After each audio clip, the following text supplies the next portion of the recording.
Great Southern's this sort of wild, untouched, beautiful, big space of land down on the southern coast. And if you get the opportunity to go down there, it's gonna blow your mind how beautiful it is and why people don't come down that often. West Australia's got that great space for making high quality sparkling, and the Chardonnay and the Cabernet are all already established, but there are some other little secrets out there to be got. Or Great Southern Riesling and Great Southern Shiraz as well from the Franklin and Mount Barker sub-regions. So their moment in the sun is going to come really soon in a big way. And I implore people to try these wines because they're very different in profile.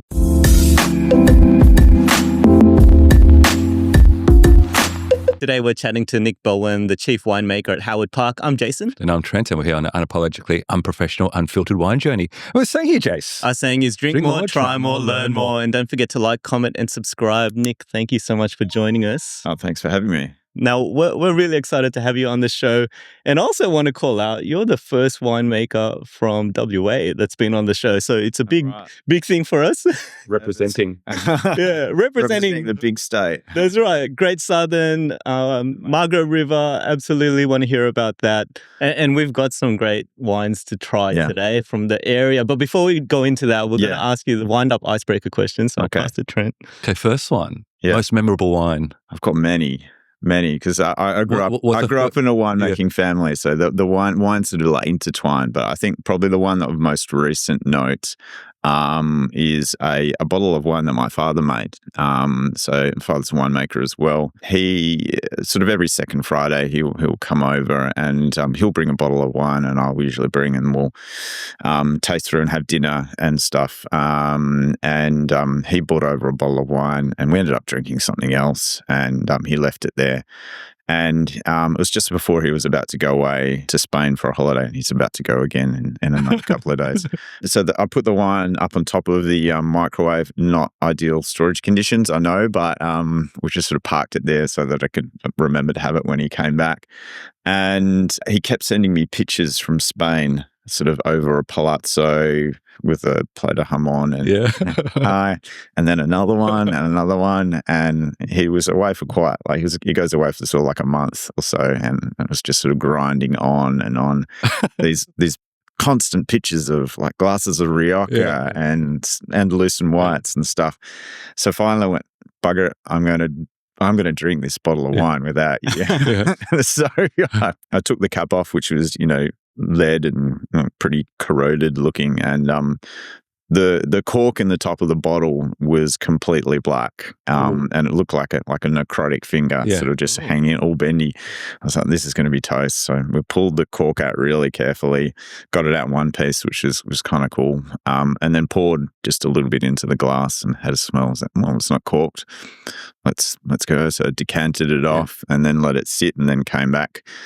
And it was amazing, this beautiful medium-bodied, fruit-forward Shiraz from Franklin River that, had been made close to 40 years ago, but still incredibly youthful. And it sort of really gave me pause for thought about what we were doing. And so some conversations with Dad later about how that wine was put together has certainly guided some of the decisions I'm making now. So for me, that was a really kind of thought-provoking moment about how we approach our wine and how these wines age and the inputs that we put into them. Next one. What was the last bottle of wine that you had? Oh, last night. Yeah.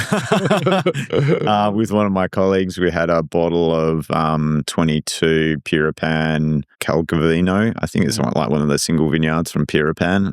That was pretty good. It just starting to age nicely. We had it with some kingfish, and it was amazing. Fantastic. Next one. A person past or present they'll love to have a bottle of wine with. And also, what bottle of wine would you pick?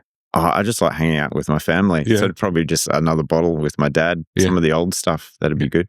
Yeah. Fantastic. That he made or any particular? Oh, yeah, probably stuff he's made. Yeah. I mean, his cellar's so vast. I think he's got to the point now if he has a bottle every day, he's probably going to have way too many. He needs to live to his like 150 to exhaust his cellar. So we need to make some inroads into that. It seems like he's living the right way, though, being in Spain and everything. Yeah. And I'm sure more wine's going to come home as well. So that bottle count is going to continue to increase. Fantastic. Next one, favorite varietal. Is it Pinot? Is it Chardonnay? Oh, that's a tough one. Not Cabernet.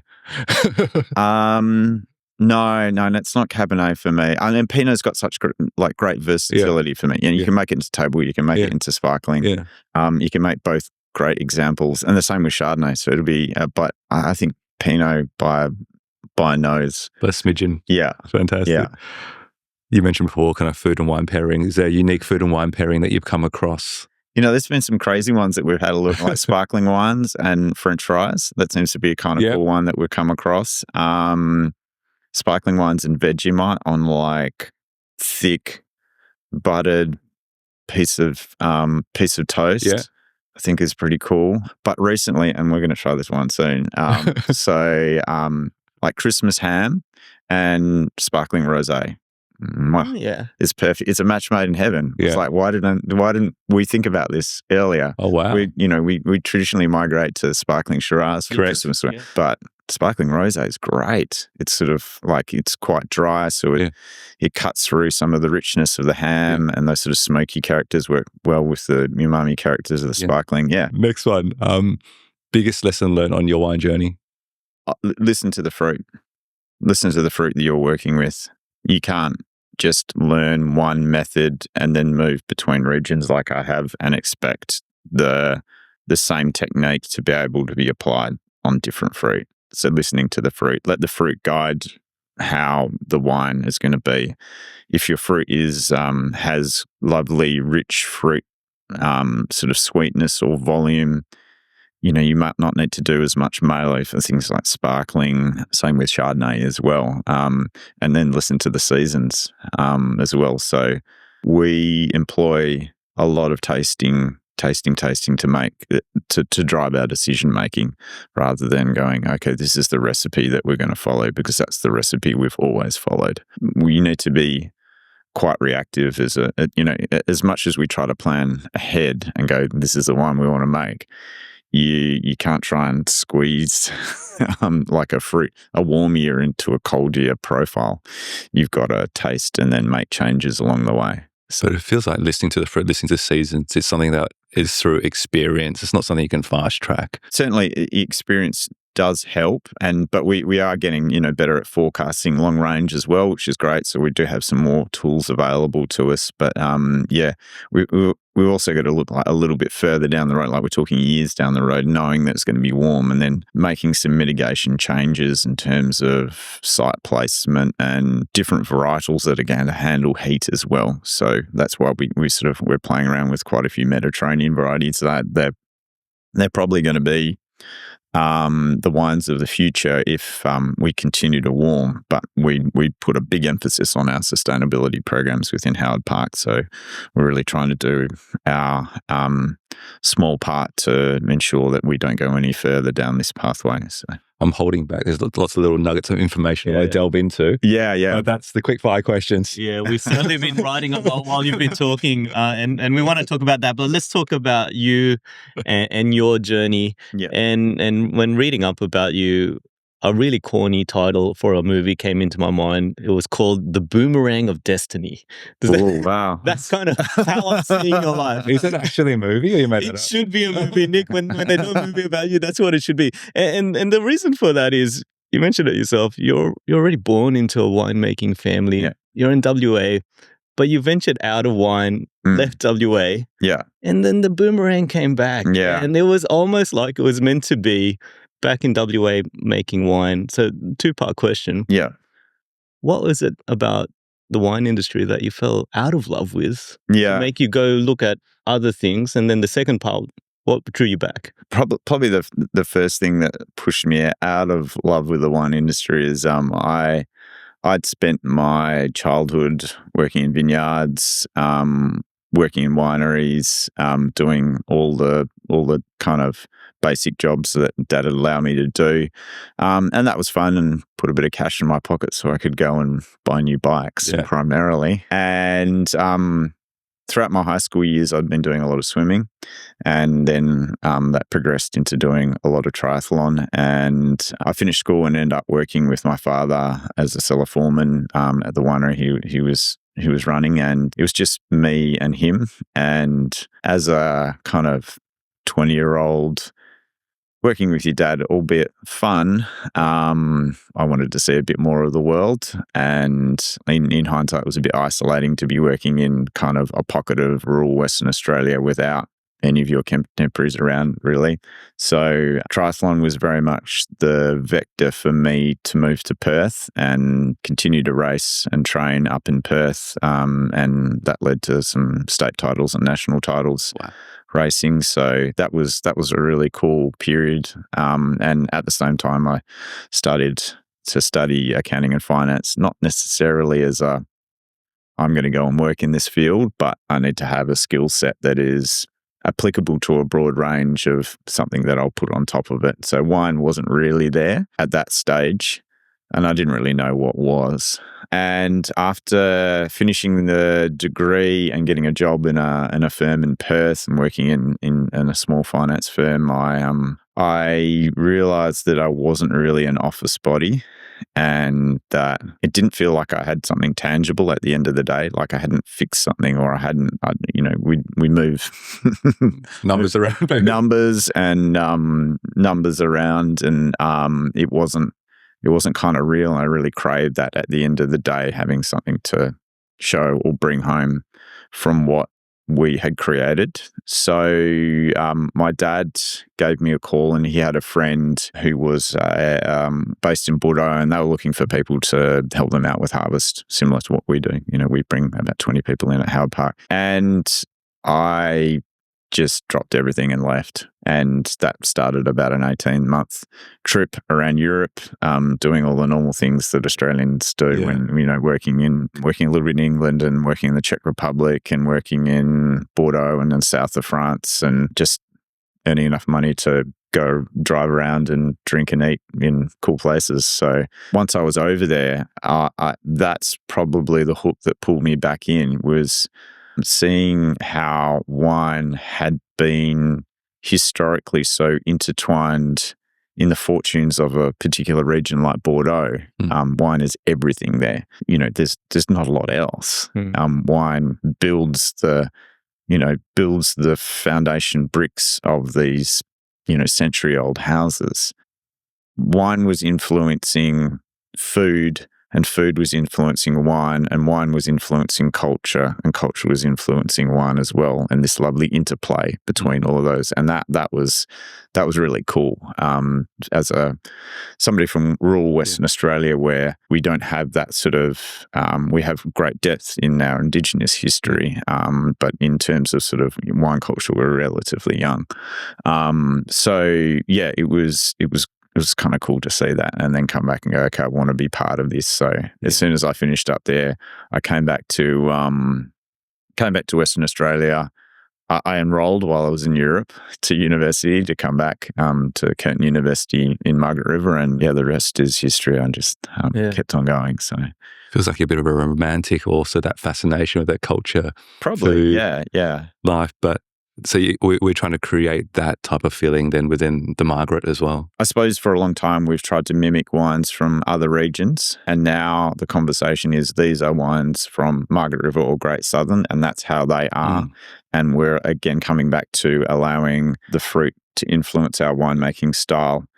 And then now a more evolving conversation about how do we tie the influence of our food and wine culture together. So we make wines with the foods and lifestyle that we have around us in mind. Like I don't think we can have big, heavy, super heavy reds to drink when it's 40 degrees outside in Western Australia. It can be a little bit, that's hard work.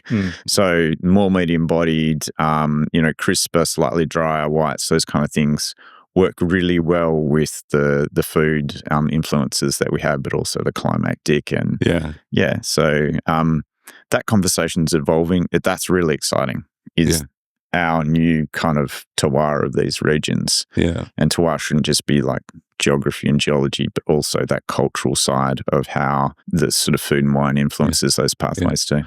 The other question I have is it easier or is it harder growing up in a wine family and having your father as a wine? It's easier in some ways. I found like I did okay through uni, so P's are passes for accounting and finance, but coming back and doing winemaking was a lot easier for me. I had that latent knowledge about how things work already, and that helped me a lot. I just needed the microbiology and the chemistry and the physics to fill in the gaps in my lack of knowledge. I knew how things happen, but not why that happened. So that was great. Such a thought-provoking time. But your father could be your biggest supporter, also your biggest critic as well, though. Oh yeah. I've copped it on the phone from him on a couple of times. My uncle's also a winemaker as well, and a very successful one on my mother's side. And I worked in the same company as both of them, and particularly my uncle didn't give many winemakers kind of much. And I wasn't any different, probably more. But I really appreciate that time, and focus to really try and hone in what we need to do and push. We're quite a competitive mob winemakers, so we always like to be at the top. And I think my family is much the same. So yeah, we quite often we'll come home and Dad and I both make Shannon now, which is probably the one variety that we make at Sam. And his wine does really well, and mine have been doing okay. But there's definitely bring in your Shannon from this year. Oh, what's that like? Yeah. And you're like, oh, it's okay. And I was like, oh, yours is okay too. We're both going, they're pretty good. They're both pretty good. Competition drives improvement. So it's definitely a good thing. And we've got some great Howard Park wines in front of us. Yeah. We're gonna start trying some and continue on with the questions. So I might show this one to the screen first. You got to pronounce it properly, this one. Really? So this is the Howard Park Jet. Is that how you pronounce it or not? Well, that's a point. Yeah, I think that's a point. It depends on how French you are, but in the winery we say Jete. Oh, gosh. I thought it'd be easier, four letters, and I still get it wrong. Yeah, but it's a sparkling rosé. Yeah, and you've got a keen interest in sparkling. Where did that come from? Why sparkling in specific? Sparkling, my kind of hook into sparkling was that not while I was studying wine, but before I was studying wine, some really good friends of mine were participating in the, I don't know if they still do it, the Vin de Champagne program, which was like a competition that the Champagne region put on. And they would ask you to kind of write an essay on various questions about the Champagne winemaking process. And I entered a couple of times and I didn't get very far, but it was such a rabbit hole. I'd start answering the questions and I'd go down one, sort of be like, what are the autolysis characters and, primary autolysis characters and how are they derived? And I'd sort of go, okay, they taste like brioche and mushrooms and when they get a bit older, they do this. And then it's like, what's the mechanism for them to achieve that? And they come from yeast and the breakdown. But then I'd start reading more and I go down a further rabbit hole and a further rabbit hole. And I end up with these voluminous answers that I'd have to cut back down to 100 words. And but that really opened up the multifaceted, it's like 4-dimensional winemaking approach to sparkling, because you have to think about age and the autolytic characters that are going to come out, and then the dose that you put in after you disgorge the wine, and things like cork, you have to be a bit more considerate around those. All of those variables are opportunities for you to change the direction of the wine. And that is scary yet intoxicating. It's like, the tyranny of choice, but like way more for winemaking. So yeah, I really loved, and the history side of Champagne as well, being one of the key, at its time, the leading region for sparkling production in the world, but also how they've maintained that position, and also, the historical links through it being sort of intertwined into global conflict, being, the battleground over 2 wars, and now how it's, intrinsically linked with celebration. And I think that's probably what I come back down to. At the end of the day, you have a glass of sparkling wine, it's usually linked to celebration. And what a wonderful thing to be a part of is making something for someone's celebration. Yeah. So that's kind of cool. Even though I drink it regularly without celebrating. Mini celebrations, I suppose. It's a good thing to hear you say that you're being part of a celebration for someone else. So when someone's bringing this bottle along, you've had a part in that memory of it, and I can understand why. I can also understand why you're saying this works with a Christmas ham. Yeah. Can you imagine this while tasting it? Yeah. I mean, it's my style of sparkling winemaking, I think, is my wife says to match my personality. It's a little dry. So yeah, the dosage we use is quite low, but I think that's got a lovely cut through. But those sort of pink fruit aromatics, strawberries, raspberries, and a little bit of cranberry come through on the nose, and then that lovely brioche and toasty. You don't have ham exclusively by itself, but with a bit of bread and whatnot. We're here to ask the stupid questions. What is dosage? That's not a stupid question. Dosage is so sparkling wine, we obviously go through 2 fermentations.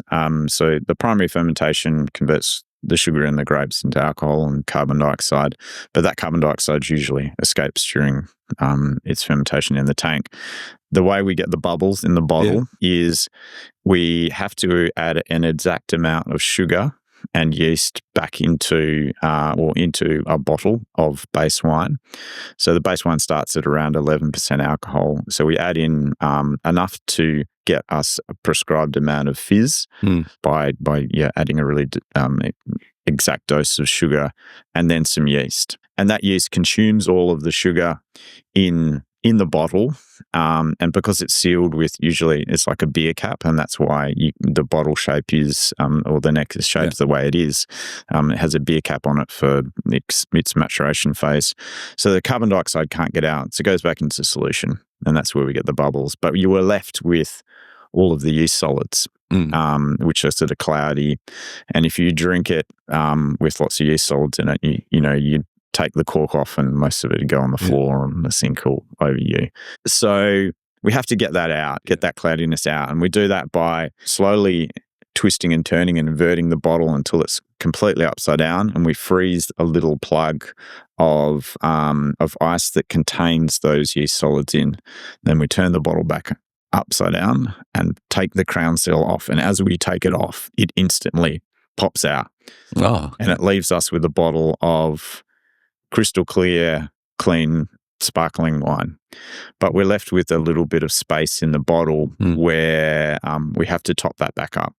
And that's an opportunity for us to readjust the sweetness of the wine. So that little amount of wine that process of topping the bottle back up is called dosage. So it usually contains a little bit of some reserve wine, a little bit of sugar, depending on how sweet or dry we want to make the wine, and then some other tricks and shuttles that we can put, things like grape spirit or some aged oak components, those kind of things, and usually a little bit of sulfur as well, and that just brings the volume of the bottle back up to the 750 ml mark. So that process is called dosage. So dosage is the winemaker's secret sauce they kind of add to the end. I suppose so, yeah. It's like the salt and pepper adjustment. It is a bit of salt and pepper adjustment, yeah.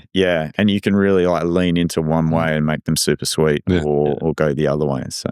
And this is definitely dry. I think it's good because that toastiness isn't overpowering. It's actually quite subtle, biscuity kind of flavors. Yeah. But the finish of it is what I really enjoy. The kind of berry finish that's coming through, which is good. Yeah, it's kind of dense, creamy, but also refreshing as well. The other question I have around sparkling, being the expert, is does size matter when I talk about size and talk about bubbles? Yeah. Or keep it clean. There's a lot of debate around, and there's a lot of science, and there's been a bit done around the University of Melbourne from memory on bubble size and foam collars, so how long the glass of wine will hold on to that sort of collar of foam that goes around the outside of the glass. Look, fine bubbles, I think through statistics, seem to always lead to a better quality outcome or a better perceived quality. And that is largely, I think, derived by a couple of things. And inert glass stemware has a big part to do with it.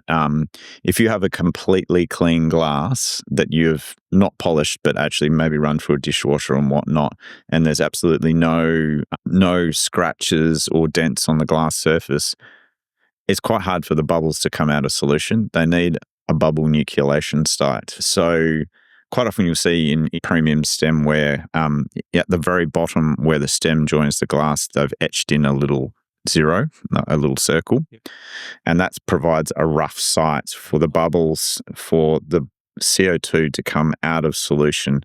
Wow. But another way you can do it is just sort of like give the glasses a little bit of polish. And if you've, in the opposite, if you have a really dirty glass that's got, the dishwasher's not quite done the right thing, and you get all the chunky bits from the lasagna tray that you've had in at the same time, then the when you pour the wine in, it will release the bubbles really, really quickly because it's got lots of bubble nucleation sites. That's a bit of sort of wine nerdery there, but the composition of the of how much of the autolytic characters have come out of the yeast, so the manoproteins, the polysaccharides, that has an impact on the bubble size as well. The more there are of those, usually from extended aging, the thicker, more viscous the wine is, the more pressure on the size of the bubble as it passes through the wine medium. So there's a lot of things that play, and I don't think one necessarily leads to the best outcome. So not necessarily smaller bubbles equals better quality. It's not. I think it's like a rule of thumb. Yeah. Probably yes, but there's always exceptions to the rule in wine. Always. Is it more about the texture, but more than anything else? I think texture in mouth is kind of paramount. And length of flavour. Yeah. We really look at acid line and length in sparkling. So with our base juices that we work with, when they start out, we do a fair bit of work about doing some fining to bring them into a linear profile for sparkling. So that's a really important part for us as a house to do that. And you can do it by two ways: by oxidation or by fining with fining agents, depending on what style you want to make. So. I'm chucking my glasses in with the lasagna next time because I want to see this in action. Give it a go. I mean, there's another podcast. Yeah, absolutely. Yeah. What happens? You went to observation in Champagne. Yeah. You worked at the House of Arras and the Edcar as well. Yes. What is great Southern or Western Australian sparkling? Like, what is that identity compared to Tassie or Champagne? Yeah, that's a good question. So, one of the reasons that I came back to Western Australia was certainly, coming back and being close to my family was a big consideration. But the Howard Park's reputation as sort of becoming a burgeoning sparkling producer was quite alluring. And it was because of this south-facing site that they have in the Mount Barker sub-region called Mount Barrow. And it's got really, for Western Australia, a great elevation. It's in the Prongerup sub-region, just outside the Prongerup sub-region. And the Prongerup sub-region's got these massive, huge granitic outcrops and shear faces that sort of go for 100, 150 metre sort of shear drops. And below the soils are the eroded sand off those granitic sort of outcrops. So the sands itself they're not particularly fertile, but they're really mineral rich. And I think that in a cool climate such as Great Southern, where it gets whipped straight up from the Southern Ocean, so the wind comes straight from Antarctica and you can feel it when you're up on the top of the hill. And growing in those sort of mineral-rich soils, we get really good acidity, but quite soft acidity. The perception of the acidity in these wines is a lot lower than, say, from a Tasmanian region or maybe even a Yarra Valley region where the acidity is sort of grown in slightly richer soils. It's not as mineral derived. So the acid profile on the line, and that means we don't have to do as much sort of things like Malo in our winemaking for the sparkling program as well, which means we retain a little bit more of the natural acidity that's come out of the grape. So lovely soft acid line and bright sort of vibrant mid-palate fruit. So they're the things that I think are starting to come out of the Great Southern producers. All right, so we're moving on to the next wine. We've got the 2024 Riesling from Howard Park, Great Southern. And I was just talking to Trent prior to this. I feel like I've been living under a rock. Or I'm just this Eastern state ignorant person, because last time I visited Margaret River, I had a lot of family friends remind me that, the Western side brings so much to Australia and so forth. It made me feel like maybe I need to open up my mind a bit more. I haven't heard about Great Southern until last year. Yeah. Heard about Margaret River. Yeah.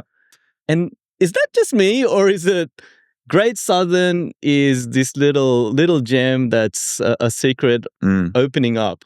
What's your thoughts? Look, having been born in the region and my dad making wine from in that region since the early, probably mid-70s. I've already always known it was there. Yes. But yeah, look, I think primarily, it's a long way from anything. It's about 5.5 hours south of Perth. So it's a long drive. But these wines, certainly within the Western Australian sense, are drunk quite a lot and probably consumed mostly within the state. You do start to see them push through, and Howard Park's been a really, an early spearhead out of the Great Southern with other wineries like sort of Plantagenet coming through as well, and some of the new wave Castle Rock as well. But yeah, the ones you don't see drunk enough. I'll preface it that they are beautiful. They have a very different profile, particularly for things like Riesling to, your Clare Valleys and your Edens, and the Swiss and Henty as well. For me, coming back to Western Australia, having spent 12 years in South Australia and working on and making a lot of Clare Valley Rieslings, and drinking almost exclusively, as you kind of do when you're in a parochial state like South Australia, drinking exclusively South Australian wines. It's been a real revelation to come back and work and drink these wines, particularly Western or Great Southern Riesling and Great Southern Shiraz as well from the Franklin and Mount Barker sub-regions. So they're wines that, look, their moment in the sun is going to come really soon in a big way. And I implore people to try these wines because they're very different in profile. So the wine that we've got here, the 2024, it's about 70% Parongarup sub-region, which is where those massive granite outcrops I was talking about earlier. And then the other half comes off the Mount Barrow vineyard. The other 30% comes off the Mount Barrow vineyard. They have lovely soft acidity when they're in their youth. So compared to, it's got the same chemistry, but it's that mineral-rich soils that are imparting a lovely softness to the perception of the acidity in the mouth. So at a young age, they're beautiful to drink. We also do, with the Howard Park range of wines, we do a current release, which is the 24, and we do a museum release, which is a 5-year-old version of the same wine. And there our consumers can kind of see what Riesling, the potential of Riesling to age as well. And they do age for a really long time. Yeah, Great Southern's this sort of wild, untouched, beautiful, big space of land down on the southern coast. And if you get the opportunity to go down there, it's gonna blow your mind how beautiful it is and why people don't come down that often. And how big it is as well, I'm feeling. Yeah, it's reasonably big. Yeah, it's not the small southern, it's the great one. But yeah, there's some great sub-regions within there that and some great producers. Some of the best. Last year's Halliday's Cabernet Challenge was won by a Great Southern producer. Quite regularly, the Rieslings at the wine show, particularly things like Castle Rock, continue to get best Riesling. But yeah, it's not a region that shouts loudly about its pedigree. It's just a bit of a sleeper one. Maybe that's what it is. Because certainly know about Margaret River. And it's kind of Howard Park, well-known brand, well-known winery, Margaret River itself, but it just feels like in the last year or so, Great Southern absolutely is exploding. And I was just curious about that, but maybe it's just not shouting out loud. I only heard about it a year ago, and when I first heard Great Southern, I thought it was just like a term for Australia, Great Southern land. Yeah, well, true. Yeah. I think, certainly there's some producers who are doing some cool things in the region, a new generation, and a Rob Mann down at Sweeney and Rob Deletti down at Castle Rock. They're certainly doing some pretty cool things with their wines. So we hope we're kind of in a similar space to what they're doing. They are wines that are consumed a lot within WA, but I think they really need to be pushed forward out into the greater Australian palate. And now I suppose, we are drinking more widely than where we were before, and more outside of our own backyard. I think it's natural that we'll start to see regions that are probably lesser known starting to come through and have their time in the sun a little bit more as compared to some of the major, your Barosses, McLaren Vale, and Margaret River to an extent as well. So you talk about different sub-regions. So for Howard Park, which sub-regions are you guys based in? Primarily in the Great Southern, Franklin River, Mount Barker, and the Prongerups. Okay. Yeah, they're the sub-regions. Our history spans, we're established in 1986, and it was established in the Great Southern sub-region of Denmark, where we used to have our winery with the involvement of the Burch family, who took over the business from the founder, John Wade. The Burches have purchased vineyards purchased land in the Margaret River region, and slowly those wines have been integrated into the Howard Park portfolio, but we still keep our feet kind of firmly grounded in the two regions, which allows us to see the beauty of both and compare the both really with confidence. So Howard Park and also the Burch family is one of the 10 kind of first families of wine as well. Yeah. So a bit of a kind of a tradition history to uphold while you're also looking forward before you kind of touched on around different techniques, different things as well. What are those things that you're looking at? And how do you maintain the tradition as well while you kind of look forward? The tradition that really guides us is that we've got to have high quality wine. We need to be producing, be one of the top producers all the time. And as you know, with anything, that takes a lot of work and being progressive at the front edge of technique in the vineyards and in the winery. So we're continually evolving and not resting on our laurels. I think that's probably one of the things that grounds us as Howard Park at this stage. At the end of the day, we're still a family-run company, so multi-generations of the Burch family I interact with on a daily basis. They're steadfast on making sure that our consumers have wines of pleasure and quality from throughout every bottle that we produce over our range. Next year marks the 40th anniversary of the company as well, and I'm just trying to think in terms of Western Australian producers. There's only a handful that have really been producing for that long, and from an Australian sense as well, it's quite a long stint to be in the wine industry. So that steadfast commitment to quality has kept us, I think, has given us longevity to be where we are today. What does that mean to you in terms of quality? How do you maintain that quality? How can you build on quality? Is it about quality of vineyard? Is it about quality of winemaking? What is it? Primarily, it starts in the vineyard.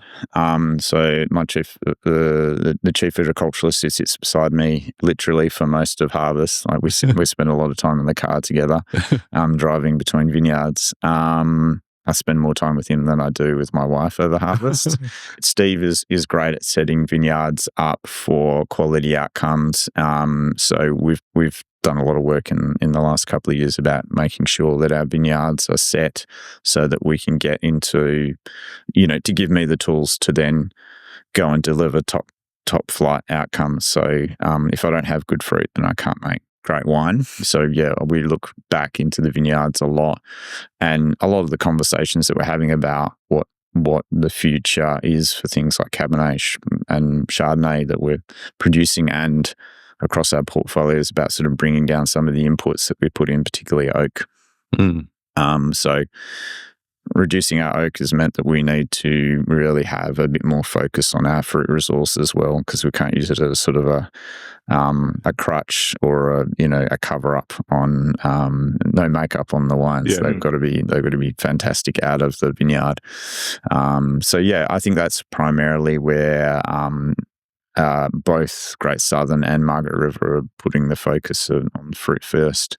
And that's been quite a change, and it's quite an exciting change in how we make our wines. It feels like it's a focus on identity. It's not just I'm creating a Riesling, I'm creating a Howard Park Great Southern Riesling. And like with this one, we always talk about Riesling kind of being one of those great varieties that can really show the land. And when you talked about a softer version, It definitely is that softer version compared to the Clare Valley, Eden Valley Rieslings, but has that energy that's still there as well that kind of comes through. Yes, yeah. My wife has a great German saying, which I steal a lot, and I believe it, that Riesling is poetry of the earth. It's one of those varieties that transmits absolutely where it's grown. If it's grown on deep, rich, loamy soils, it tends to produce rich and voluptuous wines. If it's grown on meager soils, it can be a little bit more austere. If it's grown on mineral-rich ones, the acidity is soft. If it has a northern focus, it can be, sometimes a little bit tropical, southern, more citrus. It shows you exactly where it's grown in the glass at the end of the day. And not all varieties do that. Yeah. But Riesling absolutely transmits where it grows. I think Cabernet is probably a close second, but Riesling very much, it shows you where it is. I love how you've mentioned you spend more time with Steve than your wife, and then to make up for that, you quote your wife. Good move. Yeah. But it's absolutely got a clear identity. And I kind of think about if you were to have a set of Rieslings kind of set up as a blind taste, you'd definitely be able to pick out this is a different identity, and now that we've had it related to Howard Park Great Southern. Then we move on to the Winemaker's wine, which is the Chardonnays. So you talk about kind of reducing oak. Chardonnay. How's this one? 2023. 2023. So let me hold this up to the screen. So 2023 Allingham Chardonnay, Margaret River, Howard Park. Look, 2023 was a stellar vintage. If you can get a 2023 Margaret River Chardonnay, just buy. Because it was a cracking year, an absolute belting vintage. Lovely, cool sort of spring conditions, and then we had just a lovely moderate uptake in temperature over the sort of January period, which allowed the grapes to mature perfectly without like a great deal of heat stress. The crop wasn't particularly big, so not a very economic vintage, but it was a high quality concentrated fruit year. So, and this marked some of those bigger changes that we took about reducing our oak profile and incorporating a different range of cooperage as well, ones that had a little bit more of a savoury edge and a slightly more assertive char profile, probably to mitigate for the slightly reduced amount of sort of new oak content. So traditionally, some of these wines have been up around sort of 50 to 40%. We've come back down to sort of 25% new oak inclusion. The wines come off our Allingham vineyard in the Carradale subregion. So if you imagine sort of Margaret River is a bit of a rectangle, Carradale sort of down the bottom, and that bottom side of the rectangle is basically the Southern Ocean, and then the side, the western side is the Indian Ocean. So Southern Ocean just gets these super cool winds whipping up from, the deep south. Indian Ocean breezes tend to be just a little bit warmer. The sea temperature on the western and northern sides are usually a little bit warmer than the Southern Ocean. So those southern zones tend to be a little bit cooler, and it's great for acid retention and lovely slow ripening on the Chardonnay vines as well, which builds sort of complexity and layers of flavour. Rapid ripening things tend to just sort of pick up like usually a mono flavour profile, whereas the slower ones, the flavours build and complex as they go along. So long hang time's great for Chardonnay. So it comes off the Gingin clone, which is the prevailing clone of Chardonnay planted in the region. What I really find about, having worked, having the privilege of working in Great Southern and in Margaret River, it really displays how, I suppose, serendipitous this clone of Chardonnay that's been propagated out from, it's named after the town in Gingin, which is just north of Perth. It arrived and it was sort of planted out, and it's found its home in Margaret River really well. It seems to love that more moderate climate. Gingin clone produces really small bunches with hen and chicken berries. So you get really, the hens are big berries, the chickens are the smaller ones on the same bunch. So you get this great juice to skin ratio is like really high. So most of the flavorful compounds come from the skin in most whites. So, but that clone doesn't work in Mount Barker. Yeah. Like worst performing clone on our vineyard. I'm sure not on our particular bench. I'm sure there's some great patches down there, but it works really, really well in Margaret River. It's just found its humming pace. So we take this off one south-facing block on a hillside, and we take it from the very top of the hillside where the soils are quite shallow. So they're sort of sandy, gravelly, loam type. And then when as you go down the hillside, they get a bit deeper and the crops get a little bit bigger, and that goes off to our sort of second tier ones. But yeah, we get really small concentrated bunches of loveliness from this vineyard, and we handpick them, whole bunch press. And this particular wine, all of our Chardonnays kind of have, and that's something we've worked on recently, they each have their own sort of personality. And this one we make in a very sort of classical mode. We really want to display the fruit concentration and power, and not so much of the winemaking artifact. So we only take a really, really sort of concentrated cut on the free run. We don't take the first little bit, which usually got a bit of vineyard dust in it, and then we don't take much of the free run. We only take a lovely core of usually the highest acid content free run. We warm settle it in a tank overnight to drop out any other additional solids, and it's just straight to barrel for wild ferment. Like I was sort of saying earlier, we don't have any sort of firm rules on whether we malo a lot or not, but we allow everything to start, and then we taste, and we wait for acid balance within the wine. So that's something that we're kind of in the process now, and I need to go back and taste all the Chardonnays really quickly when I get home. But yeah, going through those each individual barrel and going, okay, yep, that's hit its acid balance. We'll sulfur that one up and let it go through its maturation phase, or we'll hold that barrel for a little bit longer.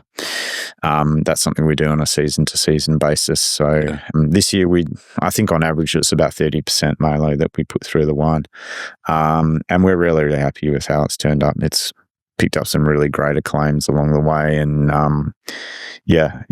if the consumers don't drink it, we'll drink it at home. And those decisions are based on the season that you've been given as well, and the grapes that you have in terms Absolutely. Yeah, 24 different beasts, slightly more assertive acid profile, so we had to use a little bit more malo. And but every year, and this year, slightly warmer conditions, I don't think we'll end up doing as much malo as what we did in the previous 2 years. We just need to balance that with what we've got in our fruit profile as well. If the consumers don't snap it up, I'm going to snap it up. I'm really liking the Chardonnay. I haven't had a Margaret River Chardonnay in quite some time, purely just because of different areas that we've been exploring. This feels so... You talk about a warm hug with the wine. This feels like that warm hug. It's very comfortable. It's kind of like, it's got that creaminess. It's got that salty savoriness to it. And then you mentioned the smokiness at the end. I get that right at the end of the finish there, but comfortable. It makes me feel good. Yeah. That sort of saline saltiness is a real hallmark of Gin clone. One of my former colleagues described it best as salty margarita.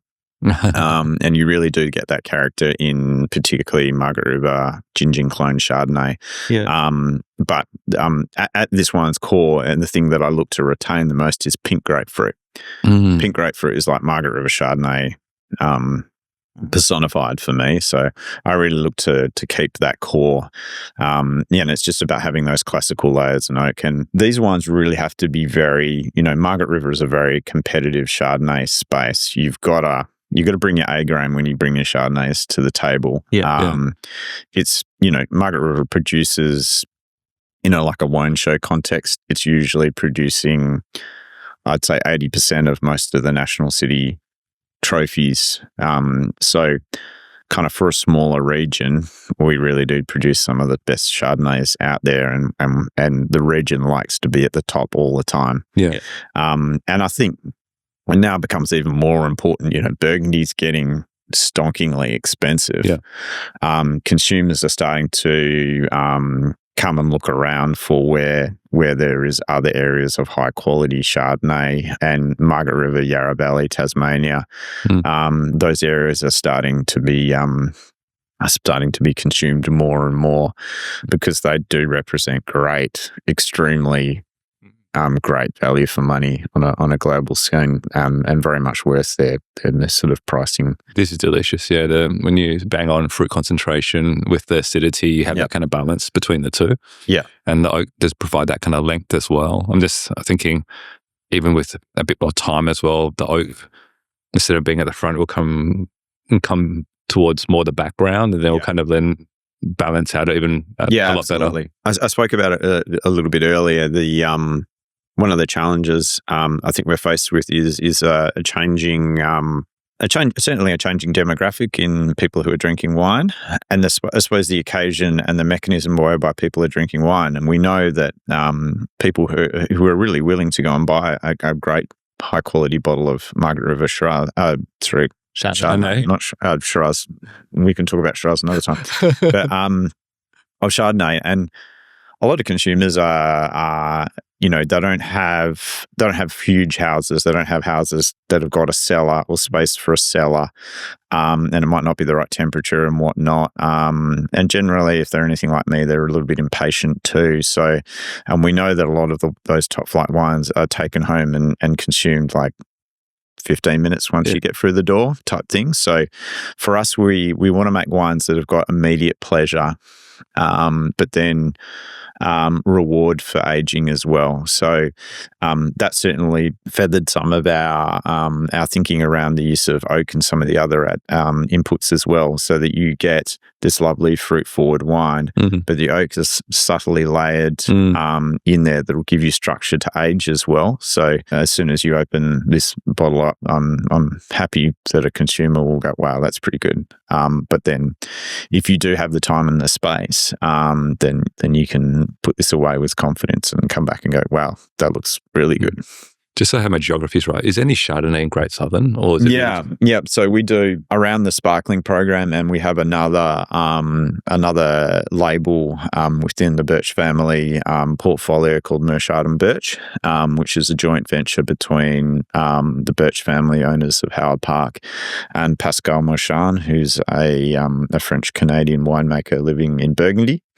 And Pascal makes our French collection of wines, so you can get like Grand Cru to Village Burgundies across a range of different sites, all under screw cap, which is a bit of a rarity. And he makes those, and then we make an Australian collection, and they are Great Southern rooted wines. So we do 2 Pinots and 2 Chardonnay. We do a Village Pinot, and then a Mount Barrow Pinot and a Village Chardonnay and a Mount Barrow Chardonnay. So they come from very different fruit profiles, so need slightly different winemaking to what we do with Margaret River as well. And then picking decisions, are a little bit different to those. But they're really cool wines, and if you get the chance to try them side by side, they're you can really peel apart the two regions. And that's something that we do is a bit of a reputation through quite a few of different ranges of Howard Park wines. You'll quite often have a Margaret River and a Great Southern wine as a pigeon pair.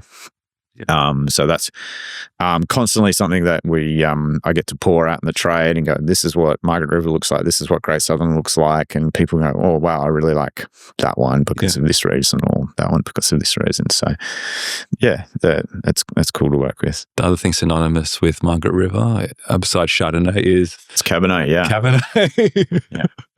And so we've got the 2022 Abercrombie Cabernet Sauvignon Howard Park from Margaret River, and it's part of the Icon series, as was with the other one. Yeah.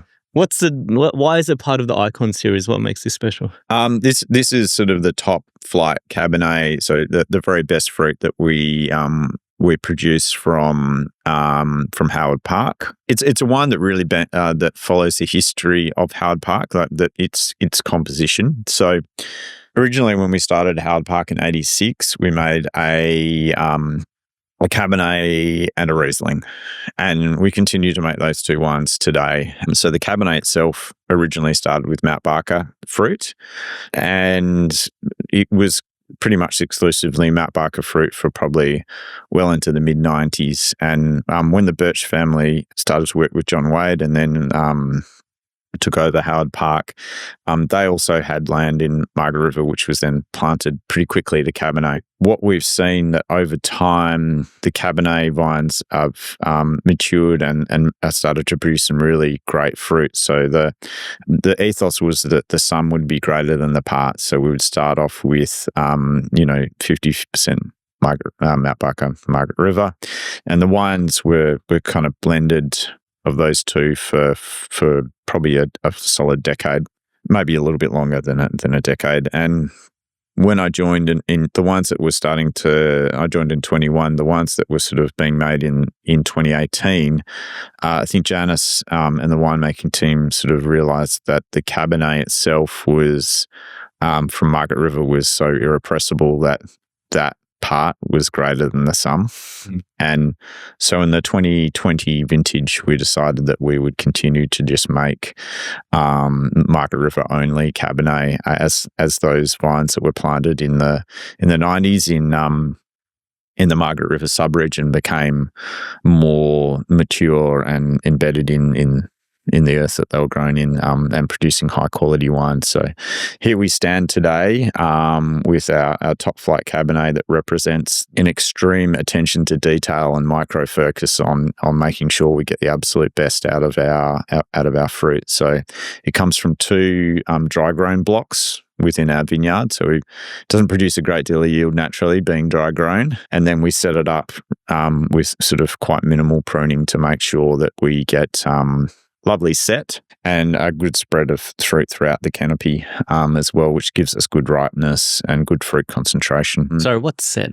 I suppose the placement of the fruit within the canopy, we kind of tend to focus on about one, maybe two bunches per shoot. And that means that I suppose you're managing a grapevine like that with the trunk coming out in the middle, and we'll have a sort of a bunch on each, so you don't have fruit sitting on top of fruit. And that allows for good sunlight coverage on the bunch itself, but also stops, if there is any disease, it stops it from going into the other bunches as well. So you get great airflow and good ripening conditions on the fruit. Spacing between the fruit. Yeah. So I suppose setting up the canopy, but there's also fruit set as well, like when that's the sort of the part where the grapevine flowers, and then the fruit actually comes into being after it's flowered. So, but it's all Horton clone, and we sort of say a Marsal selection. So the cuttings were taken off a vineyard, one of our own vineyards that was planted in the 70s. So it comes off really old sort of genetic stock. And on these lovely free draining forest grove gravels. So just picture sort of like really rich, loamy red soil with these little coffee stone or milky coffee coloured ball bearing gravels sprinkled throughout. It's kind of when we dig it up to have a look in the vineyard, it's kind of appealing. It's like you could eat that soil. It's pretty good. But have you? Sometimes that's a yes for promotional use. Look, they're beautiful soils there, and they're sort of only about 2 to 3 foot deep until it goes into this sort of quite hard clay. So the vines themselves have a little bit of struggle, and I think vineyards that have a bit of struggle produce great wines. And because they're struggling for resources, they don't grow big and massive, like kind of, the vine signal is not to necessarily produce lots of vegetative growth. It's like, I'm not in a good place. I need to produce fruit for the next generation of vine. So yeah, these sites do have a little bit of struggle, but we go through and we pick the grapes, and then we double sort them, a mechanical and a hand sort, to basically remove anything that is green from the picking bins. And then we tip them into a fermenter, give it a 2-day cold soak to get some good colour and tannin from the fruit. not so much the seeds. And then it's a lovely sort of quite cool fermentation over the space of 10 days. One of the things that we've had to change with this wine, sort of bringing that earlier drinkability but with age and reducing the oak, is where do we get our tannin from once we take oak away out of a wine?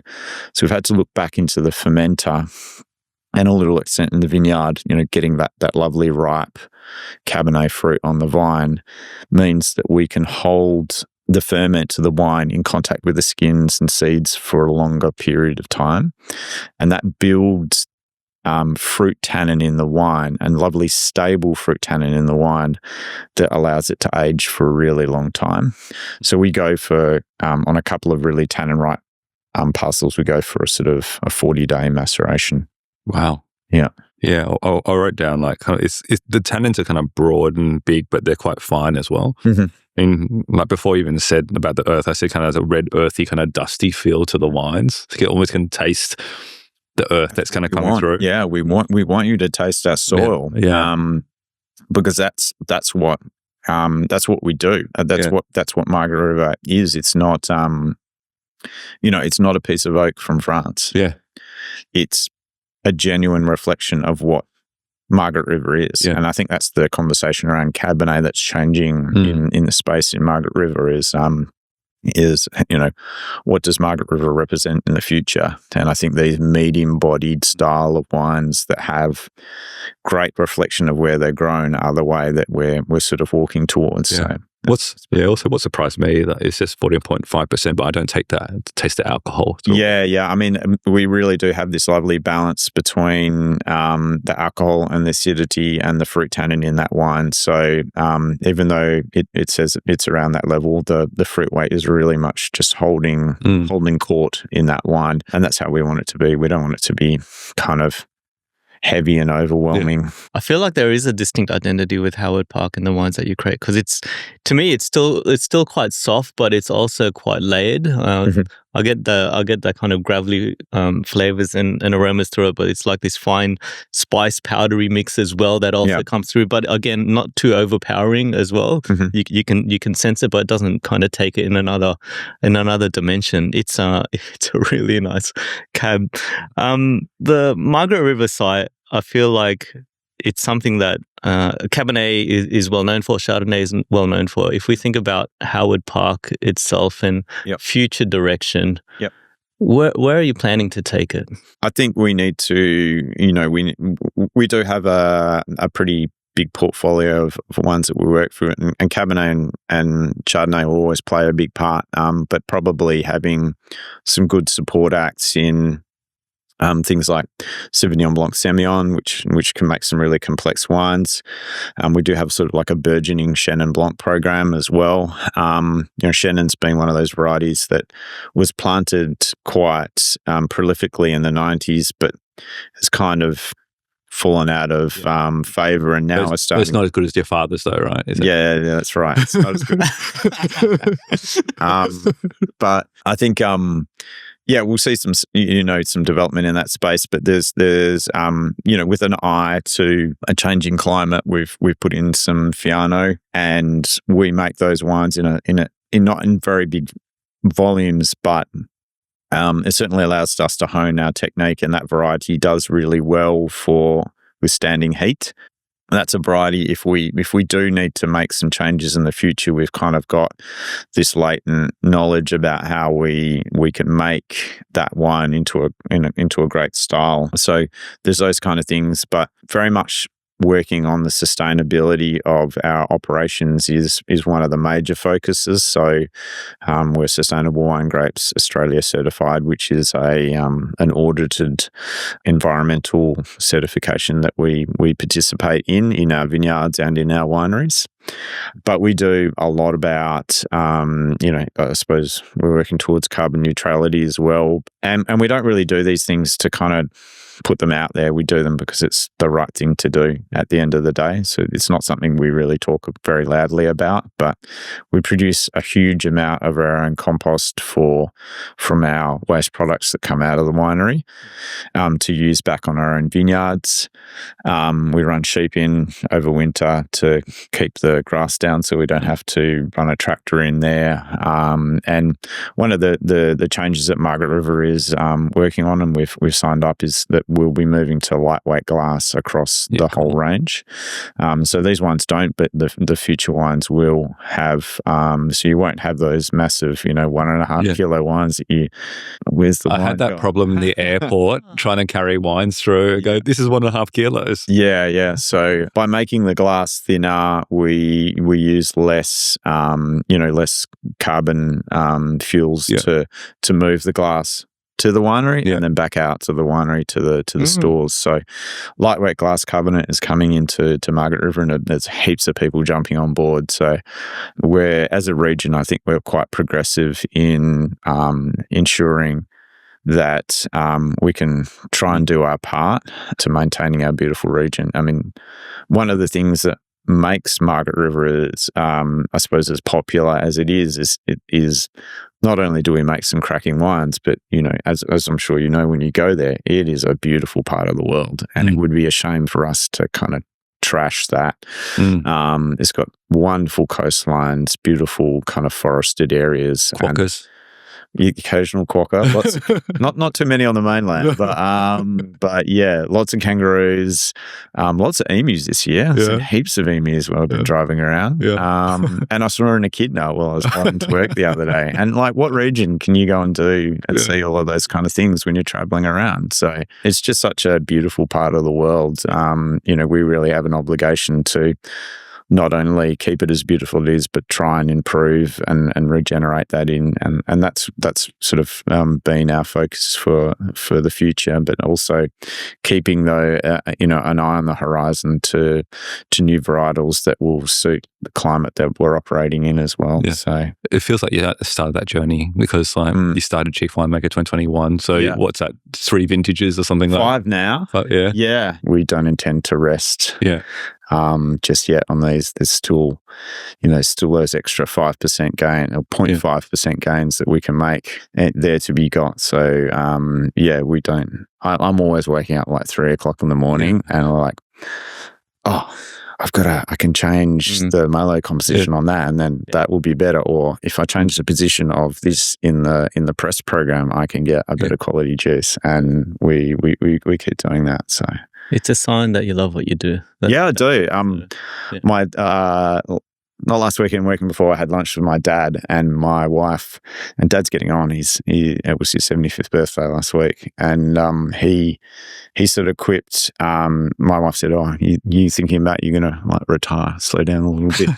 And Dad's like, "I retired when I was 25, and that's when he started professionally wining." Oh, right. Good call. Because he loves it. He really loves what he do, and I understand that. Winemaking, and that's one of the things that pulled me back in is I wanted to be in a profession that I really enjoyed doing, and that's so I'm lucky to do what I do. So 5 vintages down. Yeah. Let's say you do another, let's say 10 vintages later. Yeah. What do you want people to be saying about, Nic Bowen's wines, also Howard Park wines? I would hope that, we can go back and look at some of the changes that we have made, and that we've brought lovely medium-bodied wines of place to consumers. I hope that I can have that experience with my kids that I've had with my dad's wines, going back and drinking them 40 years later and going, wow, that was something cool. So, I'd probably seek more validation from within my family than the broader public. I hope at the end of the day, I hope we leave our place better off than what we left it, with high quality wines that are sustainable and bring pleasure to people. I do have one last question.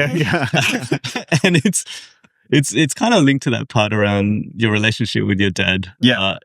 It sounds quite key. Obviously a strong influence in terms of the winemaking journey. What do you reckon your dad thinks of you now in terms of the wines you're producing in your winemaking career? What would he say about you? I don't know. You could probably make his Shannon better, or no. We have a very close relationship. So I will call Dad and speak to him and ask him about how he's gone and approached things. He's a wonderful source of information and experience. So I hope he thinks that some of our wines are all right. Yeah. I'm sure he's proud in terms of what you've created and what you'll be creating as well. Yeah, I'm sure he is. Yeah.Nic's dad, let him know what you think of him. We're at the tail end of the interview. Any last messages you wanted to share? Oh, look, I really hope that we can continue to seek out some of the great pockets of the world for producing high quality produce, and the sparkling program is I think West Australia's got that great space for making high quality sparkling, and the Chardonnay and the Cabernet are all already established, but there are some other little secrets out there to be got. The great Southern Rieslings, the great Southern Shirazes. Please seek them out and drink them and enjoy them from where they come from. I think there's just so much potential in these zones, and but if you don't drink them, we'll drink them at home. I like that. Trent, did you have any last reflections? It has been an eye-opening experience in the sense that I didn't know much about Great Southern. All I knew about Margaret River was about Chardonnay and Cabernet as well. So I think we've only really just scratched the surface. Yeah. In terms of that, and it is a bit of a commute out there, but if you can get out there. Yeah, well, direct flights from Sydney to Busselton now, so it cuts out a good 3 hours from going to Perth. Yeah. So take advantage of that if you're heading in. There's Jetstar flights through there, and it's a cool place to come and have a holiday and seek out all of those cool cool producers, new and old, definitely in the region. And do try out the Hale Park wines. If you don't get a chance to reach out to them, they are going to be at the Sydney Good Food and Wine Show as well. Yes. So check them out there, try their wines. Yeah, absolutely. Nic, thanks so much for your time. No, my pleasure. Thanks. The discussion's been really good, kind of teaching us new things, but also it's reinforcing that message about Margaret River Chardonnay and Cab Sav, but also Great Southern. If anyone's like me out there that's been under a rock, bloody go check out Great Southern. That rosé is a cracker as well. Rosé sparkling. Look, that's a Great Southern based wine, and look, the sparklings have found their home there. So it's Sparkling, Riesling, everything's been fantastic. Absolutely go check out Howard Park Wines. Nic, thank you once again. Oh, my pleasure. Thank you. That's us here at The Wind Up. As we like to say here, drink more, try more, learn more. Thanks all.